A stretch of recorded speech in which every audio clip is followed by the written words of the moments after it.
It's been 7 weeks since I started this new no-till garden bed. You all were with me for that entire process of setting it up, and I think you all therefore are part stakeholders in this no-till garden bed. So let's do a little update. Let's get straight to it.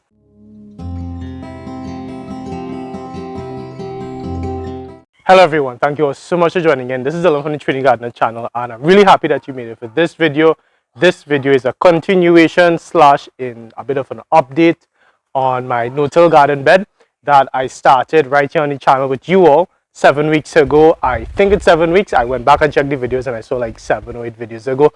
Bit of mathematics, which I'm not so great at, and I imagine 7 weeks ago that we would have started this video here. I know I need to be better at keeping records on my garden, but just doesn't always happen, especially when you're busy in life. So this garden bed has been for me a bit of an experience. It started off good because what I had done, as you all would have seen after my initial video, and I'll put a link to that video right up here so you all can get a look at the entire process of starting this garden bed here, this no-till garden bed, which makes it a little bit different, and we'll talk a bit about it in a minute.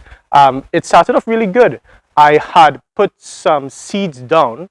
Most of these seeds germinated, and I had put a bit of a plastic over it, and that's why this metal is over there, so to keep the plastic up, and the seeds had pretty much germinated, because the logic was that the plastic would keep out too much of rain, because that was 7 weeks ago when we had a lot of rain and there was floods.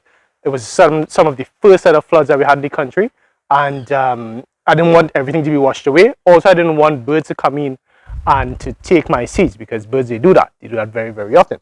So I put in the seeds started, but because I was busy not checking my garden bed, the plastic started to cause some dampening off. Now what dampening off is that when you have too much of moisture concentrated on very young plants, it causes the stem and the leaves to rot. So people that work in a greenhouse, they're always very, very careful about overwatering the seedlings, especially when the seed now germinates and you have the seeds just now sprouting, and then you have a bit too much of moisture just at the surface where the soil meets the stem of the plant, and that can cause problems. So I had that issue going on here.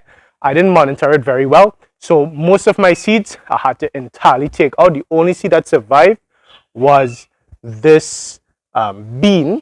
This is a string bean, and this is the only seed that survived. Everything else that you're seeing here was planted from transplants that I planted from seed, but I had it in my grow trays, and then I transplanted here because the initial seeds just didn't do very well. Some of these seeds are still here because they just never germinated, but you know, that's how it goes sometimes with the garden. So sometimes the seeds work, sometimes it's better to transplant. It's up to you to see what's going on and to make adjustments based on what you see happening. If these seeds are not germinating, then try transplanting.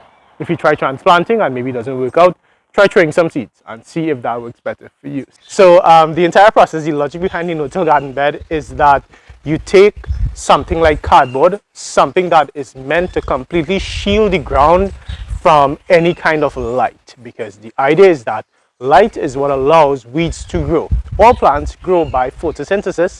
I'm sure there's going to be like a 0.1% of plants that don't need sunlight to grow. So that aside, all plants, majority of plants need light from the sun to grow through photosynthesis, and that is why we put the tarp down, right? In this case here, not really a tarp, it's a cardboard from my neighbor who had just gotten a TV. So a pretty sizable piece of cardboard.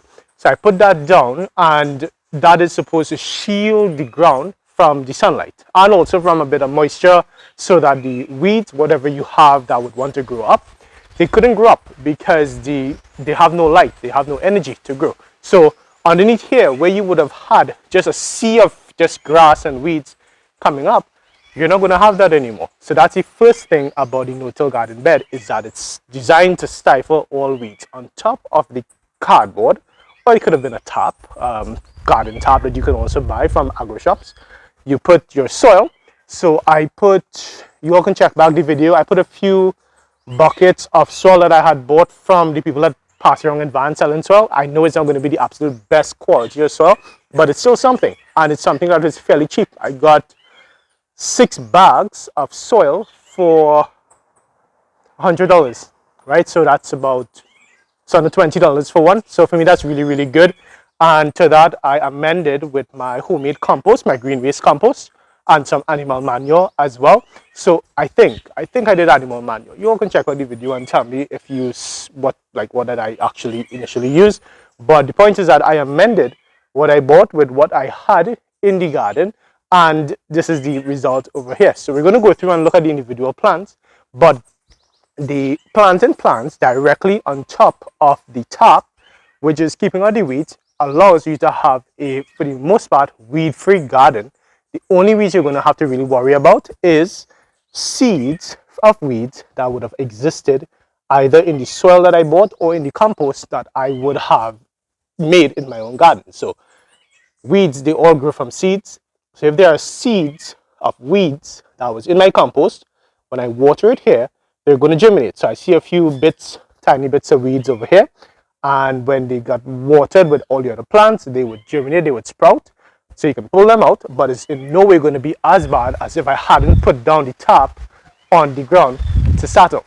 And then the plants that I now transplant onto the soil here, even though it's just about 3, 4, 5 inches of soil in some parts, they are going to start off by spreading their roots to the top. And as the roots get stronger and they're able to grow, they're going to pierce down through the cardboard into the hard soil over here that I would not have been able to plant in directly, but I can plant in indirectly by having the plants grow up in the new set of soil, the garden rich soil, and then go down into the earth. Because the soil down there is not bad soil, is it that it's really, really hard, but the mineral content in it is really, really good. So it's not bad soil at all. It's just that this method is designed to sort of grow your plants in a bit of a nursery to start off with, and then let it go down into the harder soil afterwards. Now the final benefit, and why we call this a no-till or a no-dig garden bed, is that when I'm ready to harvest out whatever I get from this bed here, and I'm ready to plant again, I'm not going to be disrupting the soil itself.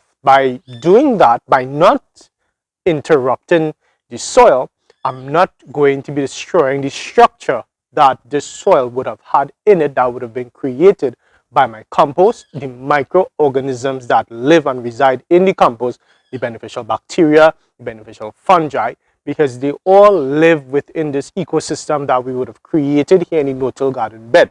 So when I'm ready now to plant, I would just remove the old plants, create my hole, and stick my dirt, not my dirt, you're not sticking dirt in dirt, stick my seedling directly into the soil itself. And by doing that, I'm allowing two things to happen. I'm allowing the roots that these plants would have produced all across the garden bed here. I will allow the roots to remain there, be food for the beneficial bacteria that live in the soil itself. And I'm going to now allow the structure that the entire ecosystem of organic material would have created here with the mixture of air, water, the roots, the microorganisms, all of that. I'm going to allow that, let nature do its thing. So that way the beneficial and symbiotic relationship that my plants have developed with the microorganisms, it's going to be protected. Because, and I've talked about this in few videos, these past few videos, is that we have to depend on microorganisms in an organic garden, because in an organic garden, we don't give our plants nutrition. We provide the microorganisms the right environment for them to now give our plants the nutrition that they need to grow and to survive. So I don't give my plant nitrogen. My plant tells the microorganisms when they need nitrogen. They emit sugars from their roots, and their roots now produce those sugars, and the microorganisms, based on what the plant is feeding them, they grow in bigger numbers, and then they go finding the nutrition and they bring it to the plants here, the plants themselves here, in a water soluble form that my plants can then now take up and grow. And that's how it works in an organic garden. Okay, so here's a bit of a close-up on the plants that we have here in the no-till garden bed. I had a bottle on here so that nobody could fall and stab themselves. This doesn't serve any purpose now anymore, but I just didn't take it out, and I don't want to disturb the plant now, so I'm just going to leave it on here and put a bigger bottle so that it doesn't go through anybody. So on the side here we have our string bean. It's again started from seed and then transplanted into here. We have some string bean on it. Let me taste one. String bean is the perfect garden snack because it's just so sweet, saps off really just easily. Really good. So sweet. Really easy to grow. String bean. I have a plant here that always wants to encroach. So this is sweet potato. Encroaching. I wouldn't let sweet potato get onto this bed here. It will just take over the entire thing like it's done this entire region over here. So I would just be clipping that, treating the sweet potato like a weed. Remember, a weed is any plant that you don't want in your garden at the point in time. So whatever it is, it can be a weed if it's not welcome. This is not welcome over here. So I'm just going to be trimming that back if I wanted to use that for cuttings, but don't really need it at this point here. I transplanted some lettuce. The lettuce here was coming up really nice, but something started to eat it because I know I did not pick this lettuce. And either somebody else did or a insect came in and ate my lettuce over here. On this side, we have and I think this is my bronze lettuce. And over there, I think I had butter crunch. Like that's a butter crunch over there. So, few problems in the garden. That's one of the reasons why I wanted to have the plastic to just protect that. But plastic was causing more good than, causing more bad than good. So, stopped. Just removed the entire plastic. Here I have a branching sunflower because why not have a sunflower in the mix here. The head is already starting to form, right? This is the branching sunflower. I don't know, I have two types of seeds here that I save myself, so it's my seeds, orange and yellow. It'd be really cool, I think, if it's an orange, but the yellow is always nice. It's the original traditional one. So, and I always have to be careful because I sometimes forget to navigate and negotiate the different plants. So I have my no-till garden bed over here, but then I have some cassava on the side. The good thing is that this is east, like that's east by the wall there, and towards where I am is west. So the sun goes that way to this way. So that means this doesn't cause any big set of shade, but you do need to be aware of that. That if, for instance, like if that was east and this was west, this would be causing a problem because the sun would rise on this side, and as it rose, it would be causing shade. And then midday, you'd have some sunlight coming in here. But it's just one of those things that you just kind of have to be aware of as a gardener, where you're planting, especially as a home gardener, where you're not just in a big field, and you might have structure. In this case here, this is temporary structure, which is the cassava. But just be aware of when you plant things, because when I started this garden bed, this was nowhere near to this height over here. So it's very easy for me to not think and then think that I'd be fine to plant it and have it on the side. But if it wasn't like this, if it wasn't east to west and it was east to west, this could have become a problem because lack of sunlight on these plants could cause a lot of issues.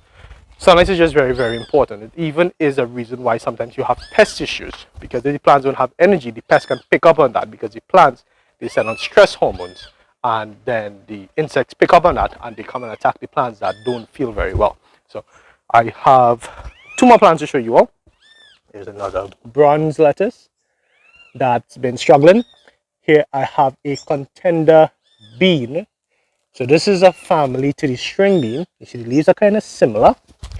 The contender, these are all bush beans, right? What a bush bean means is that it doesn't need a vine it doesn't need like a trellis, like how this could have been a trellis over here. Kind of just sprawls on its own. The bush bean, no fruit on it for the while, and it is going to produce something that's going to be similar to this. Just I find with the contender that it has a bit of a more harder string, so it's not as nice to eat in the garden, but still edible, And the last thing I have is a watermelon. So I started some watermelon from seeds, and we have a watermelon vine that I don't know how well it's going to do, but I'm keeping my hopes up. There's a little lettuce over here, forgot the name of this type of lettuce, but the watermelon is coming. I don't know, we'll see.